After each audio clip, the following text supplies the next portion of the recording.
在1812年10月28号，斯洛伐克和捷克组成了捷克斯洛伐克，但是两国并没有融合前进，反而差距越来越大。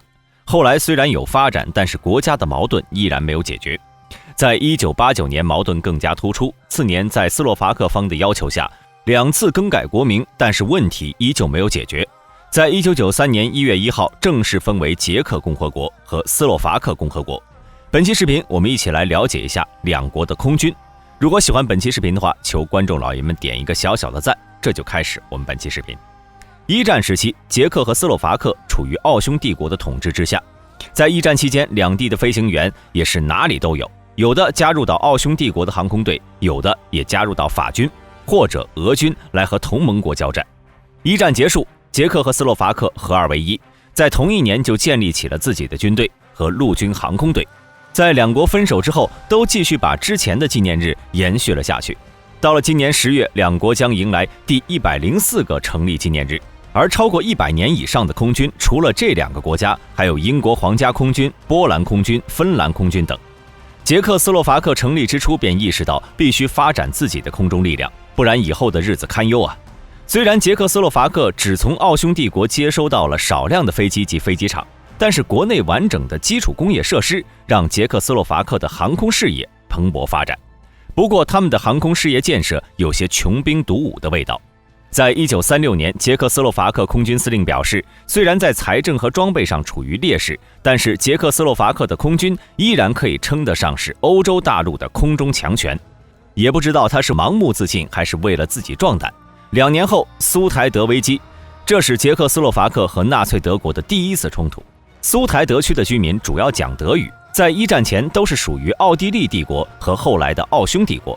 一战奥匈帝国战败后，苏台德区就归属捷克斯洛伐克了。在1933年，苏台德区亲纳粹的德国人党不断加强自主运动，本来这就是苏台德自己闹闹，但是随着希特勒的野心膨胀，他便开始利用这里。当时战争一触即发，英法为了缓和气氛，允许苏台德区并入德国，后边就有了慕尼黑协定。绥靖政策害死人呐！当时拥有1300架飞机的捷克斯洛伐克已经做了全面动员和德国开战。虽然这次结束了，不过在1年后二战打响。在打响前1939年3月，捷克斯洛伐克成为了绥靖政策的牺牲品。纳粹德国建立了傀儡政权，他们要求解散捷克斯洛伐克的军队，空军战机被德军占据，国内的工业设施转向德系战机。在此期间的捷克斯洛伐克飞行员开始了漂泊，有的加入波兰参加对德作战，有的加入法国，在2国失败后又加入英国皇家空军，参加了不列颠空战，还有一部分加入了苏联对抗敌军。二战结束后，在英国皇家空军中服役的4个捷克斯洛伐克中队回到了自己的国家，成为了捷克斯洛伐克空军重生的骨干力量，又活出一世了，属于是。那个时候，捷克斯洛伐克空军装备的主要是喷火式战斗机和一些少量其他战机，轰炸机是 B-24。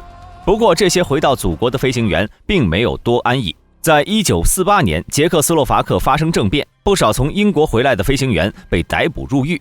在1955年，捷克斯洛伐克成为华约的创始成员国之一，军队体系、装备、战术等开始向苏联转变，米格15、19、21F 都获得国内生产权。在1970年又获得了米格23，再后来还有米格29。老大哥虽然缺点多，但是就是不差钱儿。在苏联解体后，捷克斯洛伐克在1993年和平分手，分家时武器装备都是按照2国的人口分的，唯独当时的米格29和米格23，米格29是一国一半，米格23则是全归捷克。要养起苏联的武器还是需要成本的。虽然看着和美国的差不多一样，都是高精尖，甚至比美国的更好，但是里边完全没法和美国的比。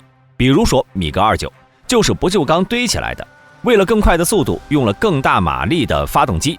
起初美国还蛮感兴趣，后来他们得到了一架，感觉十分的失望。如果苏联有一个武器，你可以完全信任它，那就只有苏联产的 AK-47。2国分手后，斯洛伐克加强了国家基础设施建设，并向西方空军系统转变。在2000年到2002年的过渡期，淘汰了以前旧的米格21、苏22、苏25等过时机种。在2011年，把所有的米24直升机也退役了。捷克空军在分手后也历经了漫长的重组，和波兰交易，用10架米格29换了波兰的11架 W3 直升机，之后又开始甄选新一代的优秀战机。不过捷克的天灾大大减少了预算，然后就有一个声音在他耳边回响：造不如买，买不如租，造不如买，买不如租。捷克空军就优先租赁战斗机。